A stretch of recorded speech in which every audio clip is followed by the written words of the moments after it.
વિદ્યાર્થી મિત્રો, અમારી યુટ્યુબ ચેનલ ટીચિંગ મે સેલ્જિયમમાં આપનું હાર્દિક સ્વાગત છે.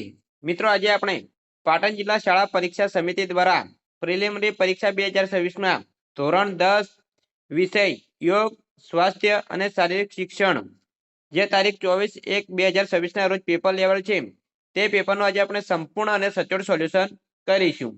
જો વિદ્યાર્થી મિત્રો તમે પૂરેપૂરો વિડીયો જોશો તો તમને અહીં ખ્યાલ આવશે અને તમારી જે બોર્ડની પરીક્ષામાં પેપર આવે છે તેમાં પણ અહીં મોસ્ટ આઈએમપી પ્રશ્ન તમને મળી રહેશે. જો મિત્રો તમે પાટણ જિલ્લા ઉપરાંત અન્ય જિલ્લાના હોય તો તમારે પણ આ પેપર જોવાનું રહેશે, કારણ કે જે બોર્ડની પરીક્ષા આવે છે તેમાં પણ તમને અહીં મોસ્ટ આઈએમપી પ્રશ્નો મળી રહેશે. મિત્રો, તમે ચેનલમાં નવા હો, હજુ સુધી ચેનલને સબસ્ક્રાઇબ ના કરી હોય તો ચેનલને સબસ્ક્રાઇબ કરવા વિનંતી, જેથી તમને દ્વિતીય વાર્ષિક પરીક્ષાના પેપરના સોલ્યુશનો તથા બોર્ડની પરીક્ષા માટે મોસ્ટ આઈએમપી પ્રશ્નો અને અગાઉ જે પેપરો લેવાયેલ છે તે બોર્ડની પરીક્ષાના પેપરોના સોલ્યુશન અહીં ચેનલમાં તમને મળી રહેશે. મિત્રો, વધુ સમય લેતા આપણે પેપરનું સોલ્યુશન કરીશું. તેમાં પહેલો પ્રશ્ન, સમાધિનું સર્વોચ્ચ સ્વરૂપ કયું છે? જવાબ આવશે 2, નિર્ભીત સમાધિ. 2, ધારણા શબ્દનો અર્થ શું થાય છે? જવાબ આવશે ડી, એકાગ્રતા. 3, અષ્ટાંગ યોગમાં બહિરંગ અંગો કેટલા છે? જવાબ આવશે સી, 5. 4, કયા આસનમાં શરીરનો આકાર ઊંટ જેવો હોય છે? જવાબ આવશે એ, ઉષ્ટ્રાસન. 5, પીઠ પર સૂઈને કરવાનું આસન કયું છે? જવાબ આવશે સી, ભુજંગાસન. આગળ 6, કયા આસનથી બિનજરૂરી વાયુ દૂર થાય છે? જવાબ આવશે ડી, શેતુકાસન. 7, ભુજંગનો અર્થ શું થાય છે? જવાબ આવશે સી, સાપ. 8, લોલાસન કેવી રીતે કરવાનું છે? જવાબ આવશે એ, બેસીને. 9, ગર્ભાશયમાં શરીરનો આકાર કેવો થાય છે? તો જવાબ આવશે 2, ગર્ભસ્થ બાળક જેવો. 10, કયા આસનમાં શરીરનો આકાર તીડ જેવો થાય છે? જવાબ આવશે 2, સલ્પાસન. 11, કયું આસન કરતી વખતે શરીર ધ્રુજવું ન જોઈએ? જવાબ આવશે એ, નૌકાસન. 12, ગરુડાસનમાં શરીરનો દેખાવ કેવો થાય છે? જવાબ આવશે 2, ગરુડ પક્ષી જેવો. 13, મચ્છર દ્વારા નીચેનામાંથી કયો રોગ ફેલાય છે? જવાબ આવશે એ, ડેન્ગ્યુ. 14, રોગ નિયંત્રણ માટે કેવું પરીક્ષણ જરૂરી છે? જવાબ આવશે એ, નિયમિત સ્વાસ્થ્ય પરીક્ષણ. 15, ચામડીમાં ચીરો પડવાથી કયા રોગના જીવાણુઓ શરીરમાં પ્રવેશે છે? જવાબ આવશે એ, ટીટેનસ, ધનુર્વા. આગળ જોઈશું તો 15, પાટણ અને બનાસકાંઠામાં કામ કરતી સેવાભાવી સંસ્થા કઈ છે? જવાબ આવશે ડી, ભલસાણી સેવા ટ્રસ્ટ. 17, ક્ષય રોગ સામે રક્ષણ માટે કઈ રસી આપવામાં આવે છે? જવાબ આવશે બી, બીસીજીની. 18, બાળ લકવા સામે રક્ષણ માટે કઈ રસી આપવામાં આવે છે? જવાબ આવશે બી, ઓપીવી. 19, કઈ ચિકિત્સા પદ્ધતિમાં દવાની આડઅસર હોય છે? જવાબ આવશે ડી, એલોપેથી. 20, વિશ્વ એડ્સ દિન ક્યારે ઉજવવામાં આવે છે? જવાબ આવશે 1 ડિસેમ્બર. દર વખતે આ મોસ્ટ આઈએમપી પ્રશ્ન હોય છે કે વિશ્વ એડ્સ દિવસ ક્યારે ઉજવવામાં આવે છે. આ વર્ષે પણ પૂછાયો છે. આગળ 21, રિલે દોડમાં એક ટુકડીમાં કુલ કેટલા ખેલાડીઓ હોય છે? જવાબ આવશે સી, 4. 22, પ્રસ્થાનના મુખ્ય કેટલા પ્રકાર છે? જવાબ આવશે એ, 3. 23, મધ્યમ દોડમાં કયા અંતરની દોડનો સમાવેશ થાય છે? જવાબ આવશે ડી, 800 મીટર. 24, રિલે દોડમાં ટુકડીના પ્રથમ નંબરના ખેલાડીઓએ કયા પ્રકારનું પ્રસ્થાન લેવાનું હોય છે? જવાબ આવશે બી, ચોબગુ પ્રસ્થાન. 25, ટપ્પાનું બેટરનું વજન ઓછામાં ઓછું કેટલું હોય છે? જવાબ આવશે ડી, 50 ગ્રામ. જો મિત્રો તમે ચેનલમાં નવા હો, હજુ સુધી ચેનલને સબસ્ક્રાઇબ ના કરી હોય તો ચેનલને સબસ્ક્રાઇબ કરવા વિનંતી, જેથી તમને જે નવી નવી અપડેટો આવે છે તે અપડેટો મળતી રહે. તથા વિડીયોને હજુ સુધી લાઈક ના કરી હોય તો લાઈક કરી દેજો. અને તમે કયા તાલુકામાંથી, કયા જિલ્લામાંથી, કયા શહેરમાંથી, કયા ગામમાંથી અત્યારે વિડીયો તમે જોઈ રહ્યા છો એ જરૂર અહીં કમેન્ટ બોક્સમાં જણાવજો, એટલે અમને પણ ખ્યાલ આવે કે અમારા જે સબસ્ક્રાઇબ મિત્રો છે તેઓ ક્યાંથી અહીં વિડીયો જોઈ રહ્યા છે. 26, ઊંચી કૂદમાં દરેક નવી ઊંચાઈએ ખેલાડીને કૂદવા માટે કેટલી તક મળે છે? જવાબ આવશે સી, 3. 27 ઊંચી કૂદનું છેલ્લું કૌશલ્ય કયું છે? જવાબ આવશે સી ઉતરાણ. 28 ઊંચી કૂદમાં દોડ માર્ગની લંબાઈ ઓછામાં ઓછી કેટલી હોય છે? જવાબ આવશે સી 15 મીટર. 29 ઊંચી કૂદમાં આડા વાંસનું વજન વધુમાં વધુ કેટલા કિલોગ્રામ હોવું જોઈએ? જવાબ આવશે 2 કિલોગ્રામ. 30 ઊંચી કૂદમાં કયા પગે ઠેક લેવામાં આવે છે? જવાબ આવશે સી મજબૂત પગે. 31 બહેનો માટે ચક્રનું વજન કેટલું હોય છે? જવાબ આવશે એ 1 કિલોગ્રામ. આગળ 32 ચક્ર ફેંકની સ્પર્ધામાં 6 ખેલાડીઓએ ભાગ લીધો છે તો દરેકને કુલ કેટલી તક મળશે? જવાબ આવશે સી 6. 33 ચક્ર ફેંકમાં ભાઈઓ માટે ચક્રનું વજન કેટલું હોય છે? જવાબ આવશે ડી 2 કિલોગ્રામ. 34 ચક્ર ફેંકમાં પ્રથમ કૌશલ્ય કયું છે? જવાબ આવશે સી પકડ. 35 ચક્ર ફેંકના વર્તુળનો વ્યાસ કેટલા મીટરનો હોય છે? જવાબ આવશે એ 2.50 મીટર.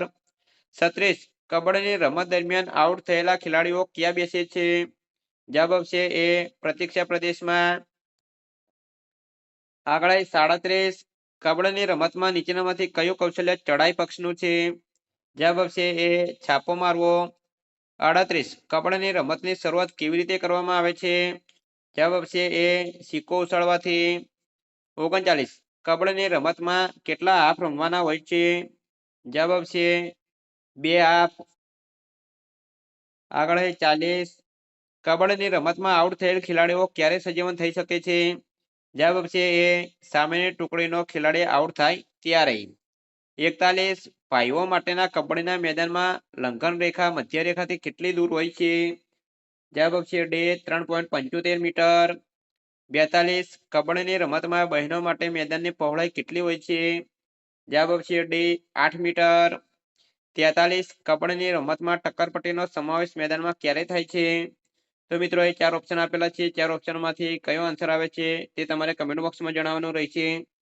એક પ્રશ્ન અહીં તમારા માટે આપવામાં આવે છે, તમારે એનો આન્સર જવાબમાં કમેન્ટ બોક્સમાં જણાવવાનું રહેશે. અહીં 4 ઓપ્શન આપેલા છે: આઉટ થયા પછી, વાગ્યા પછી, શરૂઆતમાં અને ટક્કર થયા પછી. શું જવાબ આવશે જરૂર કમેન્ટ બોક્સમાં જણાવજો. આગળ આપણે અથવામાં જોઈશું તો બાસ્કેટબોલ.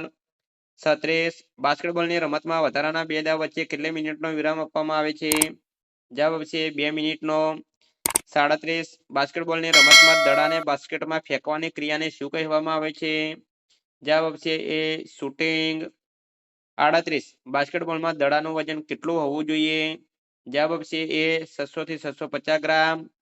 39 બાસ્કેટબોલના મેદાનની લંબાઈ અને પહોળાઈ કેટલા મીટરની હોય છે? જવાબ આવશે એ લંબાઈ 28 મીટર અને પહોળાઈ 15 મીટર. 28/15. 40 બાસ્કેટબોલમાં દડાને જમીન પર વારંવાર ટપકવાના કૌશલ્યને શું કહે છે? ખાસ મિત્રો તમારા માટે પ્રશ્ન છે, કમેન્ટ બોક્સમાં જણાવજો. આગળ 41 બાસ્કેટબોલની રમતમાં રમનાર ખેલાડી અને અવેજી કેટલા ખેલાડી હોય છે? તો 5 રમનાર ખેલાડી હોય છે અને 7 અવેજી, એટલે ડી જવાબ આવશે. 42 બાસ્કેટબોલની રમતની શોધ શરૂઆત કયા વર્ષમાં થઈ હતી? જવાબ આવશે બી ઈસવીસન 1851માં.